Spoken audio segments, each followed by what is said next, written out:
Nuo 2004-ųjų Lietuva kaip integrali ES dalis tikslingai ir noriai dalyvauja visuose ES vykstančiuose procesuose, tarp jų ir kaimo plėtros vykdomos pagal naujovišką kaimo plėtros politikos lyder metodą. Lietuvoje šio metodo skleidėjos atskiruose regionuose veikiančios vietos veiklos grupės, siekiančios sutelkti kaimo gyventojus dirbti kartu, imtis iniciatyvos kurti savąjį kraštą.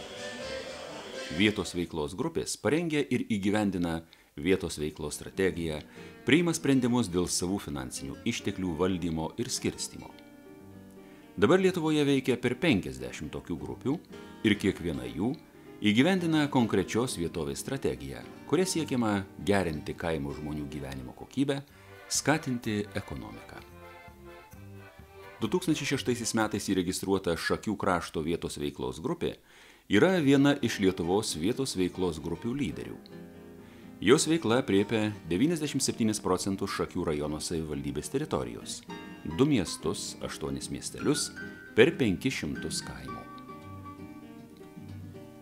Net 3 kadencijas Šakių krašto vietos veiklos grupiai vadovavęs Algimantas Damijonaitis džiaugiasi gerais kolektyvo veiklos rezultatais, darbuotojų kūrybingumu ir nepaprastu entuziazmu. Susirinkom šiandien aptart mūsų strategijos, kurią jau įvykdėm. Pradėjom ją 2009 metais šitam nedideliam kolektyve. Buvo daug jaudulio, daug pamastymų, kaip tai bus padaryta. Vis tik tai buvo apjungta daug bendruomenių projektų vykdymui. Ir per šitos metus mes padarėm didžiulį darbą. Prisimenant pradžią, kai pradėjome visą darbą, kai pradėjom formuoti komandą, tai didžiausias mūsų darbuotojų manymo, atsakomybė didžiausia teko mūsų pirmininkui, kuris turėjo surasti žmonės, atrinkti tinkamus žmonės strategijos įgyvendinimui. Tikrai pradžia nebuvo lengva, nes nepažinojom ir vieni kitų, nepažinojom ir tų bendruomenių, nežinojom ir tikslių projektų, kokie jie bus. Bet šiandien tikrai galim pasidžiaugti ir visos darbuotojus mes kartu manom, kad strategija įgyvendinta pakankamai gerai, kad įgyvendinta tikrai daugiau negu mes planavom ir tikėjomės, 120 maždaug procentų. Ir džiaugiamės tomis bendruomenėmis ir aišku ir savo darbu tuo pačiu, kad mums pavyko visiems bendromis jėgomis, bendromis pastangomis padaryti tai, ką šiandien ir turim ir ką šiandien apžvelgiam. Nors gyvename technologijų amžiuje, vis dėlto dar nemažai kaimų gyventojų neturi galimybių naudotis modernizuotomis vandens tiekimo ir buitinių nuotekų šalinimo sistemomis. Šios opios kaimo problemos sėkmingai sprendžiamos naudojantis ES fondų paramą. Puikus pavyzdys – iniciatyvi Valiulių kaimo bendruomenė, kuri Šakių rajono savivaldybės administracijai įteikė argumentuotą prašymą dėl nuotekų tvarkymo sistemų įrengimo. Džiuginat bendruomenės susitelkimas, iškilus grėsmei projekto neįgyvendinti dėl žemės sklypo. Bendruomenės narė Jolanta Liudžiuvienė visuomenės poreikiams patenkinti atidavė privatų žemės sklypą. Paraišką Šakių krašto vietos veiklos grupiai pateikė ir projektą vykdė savivaldybės administracija. Dabar prisijungti prie nuotekų valymo tinklų gali 74 Valiulių kaimo gyventojai. Užpjaunių, šlamų, plokščių, Mikytų kaimo gyventojai taip pat ilgus metus negalėjo spręsti problemų dėl geriamojo vandens kokybės. Atlikus tyrimus, vandenyje buvo nustatytas per didelis geležies ir amonio koncentracijos kiekis bei kiti kokybės normų neatitikimai. Atsiradus galimybei pasinaudoti lyder programos lėšomis, savivaldybės administracija kartu su partneriu, uždarąją akcinę bendrovę Šakių vandenys, pateikė paraiškas Šakių krašto vietos veiklos grupiai ir sėkmingai įgyvendino projektus. Dabar išvalytas, kokybiškas, atitinkantis higienos normas vanduo tiekiamas beveik 1400 užpjaunių, keturnaujienos, užsienių, šlamų, veršių, plokščių, antkalniškių, Mikytų ir Pavilkijo gyventojų.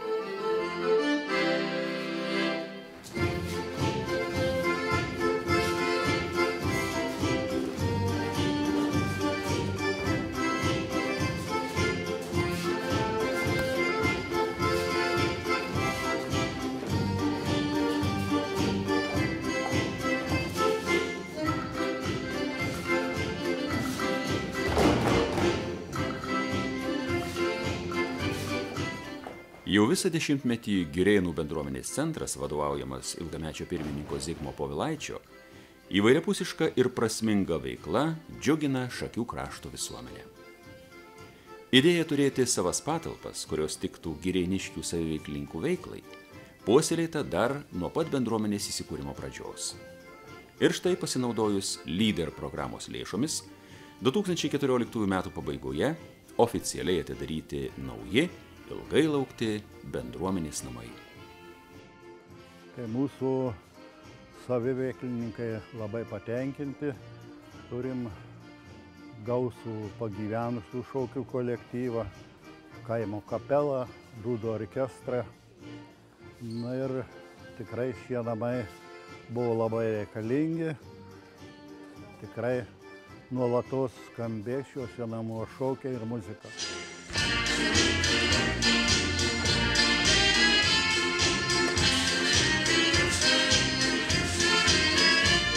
Gelgaudiškis vienas seniausių Panemunės ir Šakių rajono vietovių kairiajame Nemuno krante. Turistai ir miestelio svečiai bene labiausiai čia domisi bendruomenės pastangomis naujam gyvenimui prikeltais Gelgaudiškio dvaro rūmais, šurmuliuojančių įvairiaspalviu kultūriniu gyvenimu.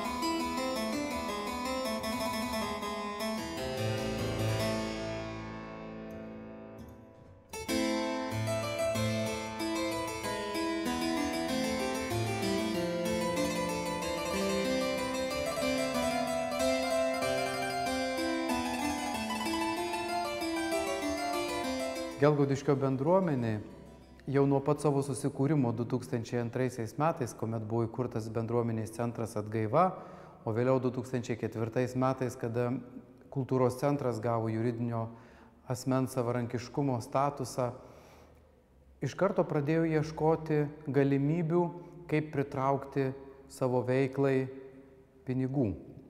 Taigi, kada vietos veiklos grupė pradėjo startuoti su savo parama kaimo bendruomenėm, į šią projektinę veiklą aktyviai įsijungė šios abi įstaigos, tiek bendruomenės centras, tiek ir kultūros centras. Ir štai šitam Gelgaudiškio dvaro rūmų pastatui mes stengiamės ieškoti papildomo finansavimo. Taigi buvo su rajono savivaldybė sudaryta panaudos sutartis ir dalis patalpų buvo išskirta bendruomenės centrui Atgaiva, kur vykdytas projektas Gelgaudiškio dvaro amatų centras pirmoji dalis, buvo sutvarkytos patalpos. Įrengta cokolinio aukšto kairioji pusė ir dvi patalpos pirmajame reprezentacinėme rūmų aukšte. O vėliau jau buvo rašytas antrasis projektas, dvaro amatų centras 2, kuomet jau galvojome apie tai, kokios veiklos čia galėtų vykti. Na ir prie senovinių amatų, prie knygrišybos bandėm priderinti ir tokius amatus, kurie būtų ne tik senoviniai, bet ir su šiandieniniam technologijom ir kurie galėtų teikti kažkiek džiaugsmo bei naudos vietiniai bendruomeniai. Taigi pradėta velti vilną, tapyti ant šilko, siūti lėles, mūsų bendruomenė čia šviečiasi, mokosi, daro tam tikrus darbus ir kai kuriuos jų realizuodama užsidirba ir šiek tiek pinigų. Žinoma, kurgi be siuvimo. Siuvimas, tai dvaro rūbų aksesuarai, ne tik tai papuošimui rūmų erdvių, bet ir teatralizuotom ekskursijom, kurias rengia Gelgaudiškio kultūros centras nuo 2005 metų. Tai čia buvo pasiūti apdarai ne tik tai ponams, bet ir baudžiauninkams, medžiotojams. Taigi siuvybos amatas irgi labai reikalingas ir šitoj erdvėje gražiai įsipiešia. Dainuok suvalkėjo dainuok, prie Nemuno vingių dainuok. Padedant Šakių krašto vietos veiklos grupiai, sėkmingai įgyvendinti dar 2 projektai. Dvarų tiltas Gelgaudiški Skiduliai su Kidulių bendruomenės centru Vinkšnupis ir projektas Mažieji bendruomenių muziejai su Panevėžio rajono Miežiškių kaimo bendruomenė, kai vienoje Gelgaudiškio dvaro patalpų buvo įrengta istorinė ekspozicija. Jau antrą veiklos dešimtmetį skaičiuojantis Veršių bendruomenės centras vienas aktyviausių rajone. Per 2008–2013 metų laikotarpį centras įgyvendino apie 30 įvairių projektų. Kaimo gyventojus labiausiai nudžiugino iš lyder programos skirtos lėšos poilsio ir laisvalaikio parkui įrengti. Aš pati vadovauti bendruomenės centrui pradėjau tik tai 2008 metais. Šio parko idėja kilo jau gana seniai, tai ir nuo 2003 metų, nes šitoje vietoje dar kolūkio laikais buvo iškastas prūdelis, kuriuo naudojosi ir kaimo vaikai, ir jaunimas maudydavosi. Jis buvo naudojamas gana plačiai. Tačiau laikui bėgant, gamtinės sąlygos vis tik pakeitė aplinką ir pakeitė pačią prūdelio išvaizdą. Prūdelis apžėlė įvairiais augalais, prūdelio maudytis jau galimybių nebuvo, o aplinka buvo ir griovių daug, ir apžėlusi, ganėsi karvės. Atsiradus galimybei pagal Šakių vietos veiklos grupės strategiją kurti projektus, buvo rašomas projektas viešosios infrastruktūros gerinimas Veršių kaime. Projektas sėkmingai praėjo įvairias patikras ir buvo įvertintas ir gautas finansavimas. Todėl šioje vietoje atsirado, kaip matysit, labai graži teritorija, kuri buvo sutvarkytos pakrantės, įruoštas pliažiukas, įruošta tinklinio aikštelė, apsodinta teritorija įvairiais augalais, įruošta gana didelį vaikų žaidimo aikštelį, įvairūs atrakcionai, kur vasaros sezonui prasidėjus jau pilna kaimo gyventojų vaikučių. Ateina ir su tėveliais pasėdėti, ir pasičiužinėti, ir pasisupti, na, o šiltom vasaros dienom ir pasimaudyti. 2013 metų vasarą Liepalotų bendruomenės centras Tėviškė ne tik minėjo savo veiklos 10-metį, bet ir nepaprastai džiaugiasi naujai suremontuotais bendruomenės namais. Visą 10-metį bendruomenė, net ir neturėdama veiklai tinkamo pastato, nuoširdžiai telkė narius, susiburdavo švęsti svarbiausių metų švenčių, neužmirždavo dainų, šokių, muzikos, dalindavosi džiaugsmais ir vargais. Jau nuo 2005 metų bendruomenės tikslas buvo kiek įmanoma sutvarkyti buvusios Liepalotų pagrindinės mokyklos pastato patalpas, kuriuose būtų galima organizuoti turiningą kaimo žmonių laisvalaikį. Naujų galimybių atvėrė 2007–2013 metų ES finansinis laikotarpis. 2011 metais iniciatyviausios bendruomenės narės pirmininkė Vilma Sutkaitienė ir buhalterė Giedrė Išganaitienė įdėjo daug pastangų ir pateikė paraišką dėl bendruomenės centro Tėviškė patalpų sutvarkymo finansavimo. Gavus paramą, svajonės tapo realybė. Mokykla pasikeitė neatpažįstamai. Pastatas apšiltintas, suremontuotas, įrengtas vandentiekis ir vietinė kanalizacija, pastatyta nauja krosnis ir dožydiniai, įsigyti svetainės ir virtuvės baldai, buitinė įranga. Smagu, kad naujuose bendruomenės namuose netrūksta aktyvios veiklos, kad ją įsitraukia ne tik vyresnio amžiaus žmonės, bet ir jaunimas. Atvykote į Gerdžiūnų bendruomenę, kuri yra įsteigta 2007 metais. Jai 3 metus vadovavo dabartinė mūsų seniūnė Onutė Rakauskienė.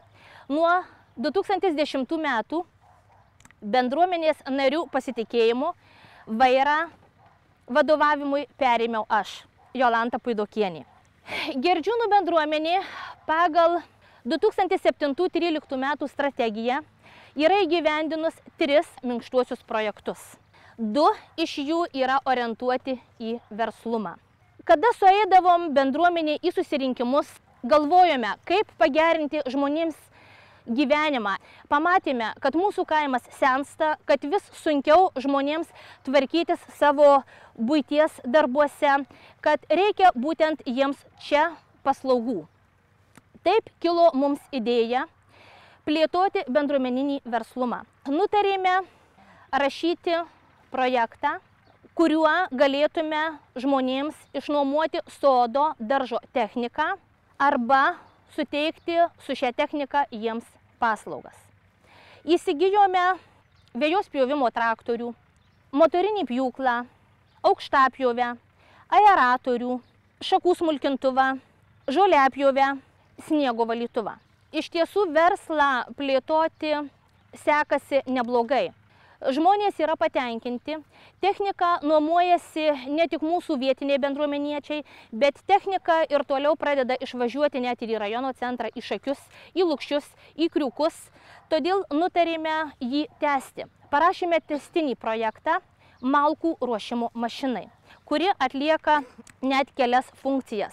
Rastus perpjauna, sukapoja, galima rinktis į kokį dydį, į kokį diametrą ir konvejeriu sumeta į krūvą arba tiesiog gali, kaip ir mūsų šiuo demonstruojamu atveju, sumeta į priekabą ir gali pristatyti ir nuvežti žmonėms, jų pageidaujamą vietą. Manome, kad būtent ši paslauga bus mūsų atliekama ne tik mūsų šioje vietovėje, šioje teritorijoje, bet tikimės rinką susirasti ir visame Šakių rajone. Pasinaudojusi ES paramą, Girdžiūnų kaimo bendruomenė pati kuria kokybiškesnį gyvenimą, ugdo verslumą, rūpinasi jaunąja karta.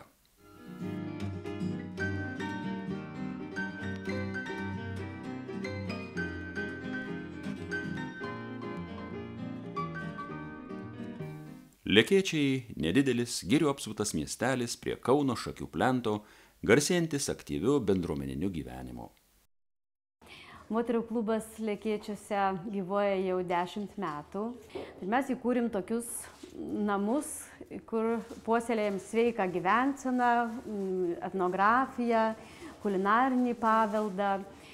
Parašėm projektą lyder programai, pasistatėm duonkepę krosnį, šakočių kepimo krosnį ir dabar vykdom tos projekto numatytos visas veiklas, kulinarinį paveldą. Pristatom šakočio kepimo edukaciją ir duonos kepimo edukaciją. Visą procesą pasakojam šakočių istorijas, receptūrą, žmonės patys dalyvauja. Kas sugalvojo ir kaip gimė ta idėja, to recepto niekas to nežino, bet receptas užrašytas buvo vienuolyne ir labai saugomas. Netgi 200 metų neišėjo šitas receptas iš vienuolynų sienų. Senasis vienuolis sumaišydavo paslapčia tešlą, kepdavo tada jau visi vienuoliai, bet kas dėdavo į tą tešlą, visus ingredientus griežtai buvo laikoma paslaptyje. Bendruomenės moterų klubo narys nori užsidirbti lėšų klubo gyvavimui ir veiklai, skatinti verslumą, kultūrinį turizmą, alternatyves veiklas kaime. Lukšių miestelio bendruomenė nuo seno garsėja aktyvia kultūrinė, sportinė, šviečiamąja veikla, talentingomis veikliomis asmenybėmis. 2009 metais įkūrus Lukšių bendruomenės centrą atsirado daugiau galimybių pasinaudoti ES teikiamą paramą, aktyviau rūpintis Lukšių krašto gerovę, jaunimo užimtumu, projektinės veiklos plėtra. Šiandien Lukšių bendruomenė gali drąsiai didžiuotis įgyvendintais projektais sukurta patrauklia viešąja erdve. Kaip matote, aplinka labai graži, medeliai aplinkui, stadionas, vaikų šūkavimas. Buvo toks tikslas pagerinti šitą erdvę. Esame labai laimingi, kad pavyko tą projektą įgyvendinti per 12, 13 ir 14 metus. Jeigu taip vardinti, kas buvo padaryta, tai renovuota iš pagrindų krepšinio aikštelė, 400 metrų bėgimo takų buvo renovuota, 100 metrų tiesiojoje paklota minkštoji danga, krepšinio aikštelėje taip pat paklota minkštoji danga, pastatyti stovai. Dar šiek tiek buvo išplatinta gimnazijos vaikų laukimo aikštelė, kur jie laukia autobuso. Trumpai tariant, projektu esame labai patenkinti tiek mes, tiek jaunimas ir miestelio žmonės. Renovuotas Zyplių dvaras Lukšių miestelio pasididžiavimas. Dvare nuolat vyksta įvairūs renginiai, šventės, kasmetinis tautodailininkų pleneras Zyplių žiogai. Atgimusio dvaro siela Lukšių seniūnas garsus tautodailininkas Vidas Cikana, visas jėgas paskyręs dvaro atgaivinti, tradiciniams amatams puoselėti.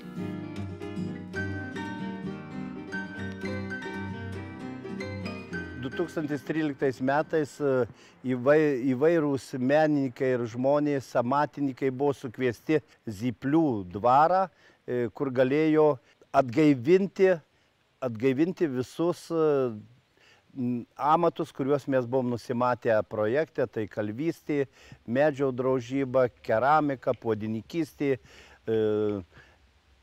įvairūs buitinių meno gaminių kaip demonstravimas, tai ir vilnos vėlimas, audimas, juostų gamyba, karpymas.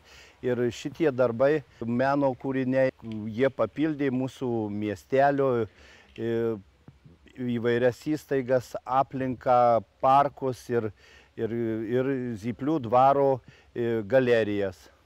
Džiugu, kad tokioje ypatingoje aplinkoje plenero dalyviai ne tik prisimena senuosius amatus, bet ir pasisemia naujų idėjų, užmezga glaudžius bendradarbiavimo ryšius su kitais menininkais.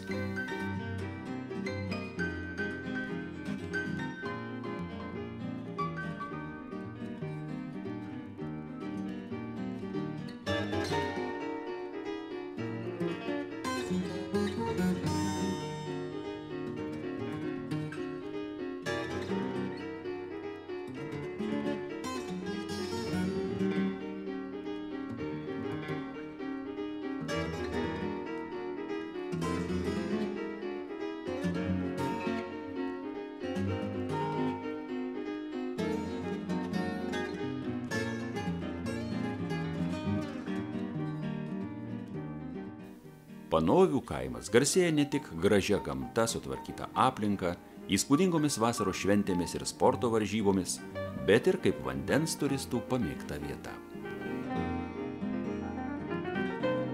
Panovių kaimo bendruomenė prieš keletą metų sprendė, ką įdomesnio ir savitesnio padaryti ir kad mūsų bendruomenė kažkokį tai veiklą išsiskirtų iš kitų.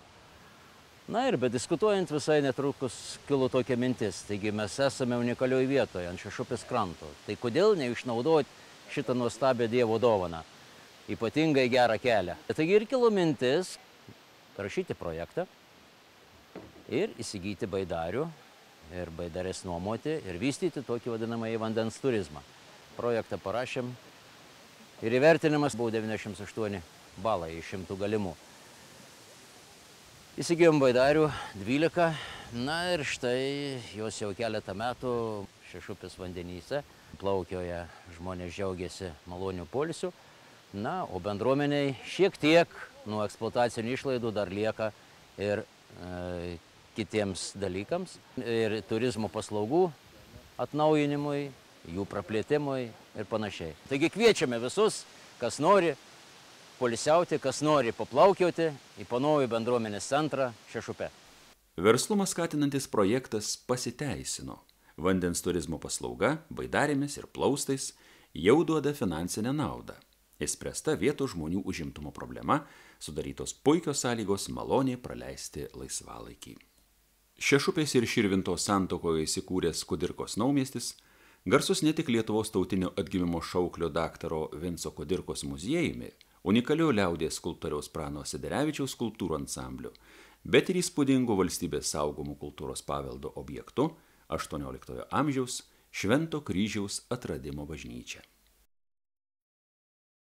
2013 metų pabaigoje įgyvendintas išskirtinis projektas, sutvarkytas ir šarvojimo salėje bei kitoms sakralinėms reikmėms pritaikytas bažnyčios rūsys, pirmajame aukšte įrengtos pagalbinės patalpos, nupirkti baldai, įgarsinimo aparatūra.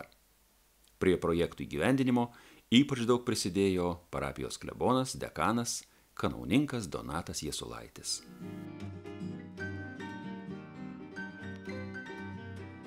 Mes esame įpratę, kad bažnyčioje pagrindinis dėmesys yra skiriamas bažnyčiaus erdvei. Tačiau bažnyčioje nemažai vietų, kurioms tenka to dėmesio žymiai mažiau. Tai įvairios liturgijai pagalbinės patalpos arba pačioje bažnyčioje esamos vietos, kurios lyg tolėliau nuo žmonių dėmesio. Tokia vieta, einant iš bažnyčios presbiterijos ir leidžiantis laiptais, buvo čia po bažnyčios didžiuoju altoriumi. Buvo graži, kaip matome, skliautuota erdvė, kuria aišku neturėjau nei laiptų, nei to gražaus skliautų išryškinimo, nei grindų. Visa šita per vietinės veiklos grupės projektą iš ES lėšų galėjo parapiją įsirengti ir panaudoti kaip šarvojimo salę. Vykdant šį projektą nepaprastai jautriai, dėmesingai ir tiksliai savo patarimais dirbo vietinės veiklos grupės šakių darbuotojos ir projektuotojai ir darbininkai atliekantys restauravimo darbus. Būtent visi stengiasi, kad ta vieta sukauptų tokiai gražiai ir sakraliai minčiai. Gražios gamtos apsuptyje, šalia didžiulio tvenkinio įsikūręs Voverių kaimas, šiandien garsėja kaip puikiai įrengta aktyvaus laisvalaikio renginių, sporto švenčių vieta. Atgaivinti kaimą, gerinti žmonių gyvenimo kokybę, sukurti aktyvaus poilsio zonas prie Voverių tvenkinio buvo sena bendruomenės centro Jotyje svajonė, kurią pavyko pasiekti įgyvendinus ES finansuotą projektą aktyvaus poilsio zonų įrengimas prie Voverių tvenkinio. Čia buvo įrengti takeliai, automobilių stovėjimo aikštelė, erdvi vasaros pavėsinė su židiniu, prieplauka baidariams, lieptelis poilsiautojams. Sėkmingai įgyvendinęs investicinį projektą, Voverių bendruomenės centras ryžosi įgyvendinti dar vieną idėją – teikti vandens turizmo paslaugas ir taip skatinti bendruomenės verslumą, suteikti galimybę užsidirbti. Parašiusi projektą ir gavusi finansavimą, Jotyje įsigijo baidarių, vandens dviračių, jų transportavimo ir priežiūros įrangą, saugos priemonių. Pasiektais tikslais patenkinti visi kaimo gyventojai ir atvykstantys svečiai. Prie projektų įgyvendinimo savo idėjomis, žiniomis ir projektinės dokumentacijos tvarkymu daugiausiai prisidėjo bendruomenės centro pirmininkė Elena Pocevičienė, bendruomenės nariai Antanas Pocevičius ir Julius Stakė. Kriūkų bendruomenės centras nuo pat savo veiklos pradžios 2002-aisiais aktyviai dalyvavo krašto visuomeninėme gyvenime, bet dar labiau susitelkė dirbti, kai buvo pradėta įgyvendinti Šakių krašto vietos plėtros strategiją. Bendruomenės pirmininkė Lilija Liutvinienė ir kiti aktyvūs nariai subūrė stiprią bendraminčių komandą, kurios vienas reikšmingiausių darbų sėkmingai įgyvendintas projektas aktyvaus sporto ir poilsio galimybių plėtra Kriūkų bendruomenėje.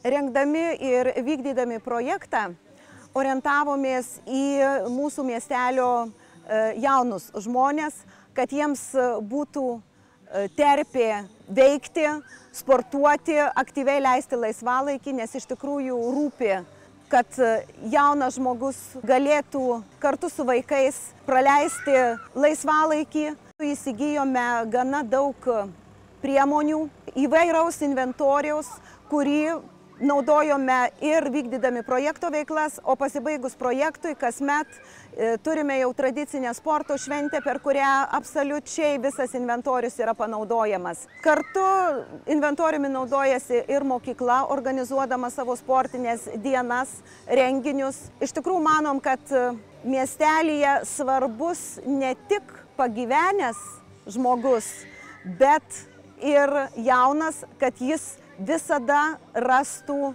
tą erdvę, kurioje galėtų save realizuoti.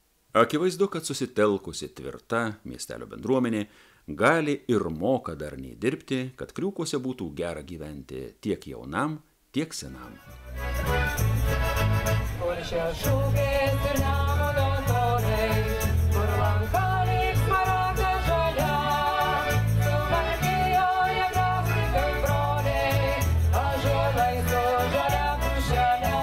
Slavikų seniūnijos bendruomenės centro įkurto 2002 metų gruodį veikloje dalyvauja per 80 narių, kurie per savo gyvavimo metus įgyvendino per 30 įvairių sričių projektų. Šiandien mes švenčiame savo miestelio šventę, tai Slavikų bendruomenė, Slavikų seniūnijos bendruomenė gyvuoja jau 12 metų. Esame aktyvūs bendruomeniečiai, organizuojame įvairias šventes, renginius, varžybas sporto. Todėl labai džiaugiamės, kad turėjome tokią puikią galimybę pasinaudoti ES lėšomis, vykdyti projektus. Turime atnaujinę krepšinio aikštelę Slavikų pagrindinės mokyklos stadione ir įrengę naują vaikų žaidimo aikštelę, kurią mielai lanko tiek mamos, tiek vaikai. Na, o jūs matote mus gražiai pasipuošusius, nes tai vienintelė galimybė buvo rašyti projektą ir gavus finansavimą nusipirkti Slavikų kaimo kapelai, kuri kitais metais švęs 15 metų, rūbus ir dalį instrumentų. Taip pat nusipirkom informacinės technologijas visas, kurių neturėjom 10 metų. Na, tiesiog džiaugiamės, kad galim pasidžiaugti mūsų turimais rezultatais ir tikimės, kad ateityje taip pat galėsime padaryti dar daug gerų darbų. Tik nuoširdus bendradarbiavimas, savitarpio supratimas ir palaikymas padeda nuveikti didžius darbus. Šakių krašto vietos veiklos grupė vienas iš pavyzdžių, kaip žvelgiant į ateitį, kartu su partneriais, rėmėjais ir bendraminčiais, galima atlikti daug prasmingų, neįkainojamų darbų.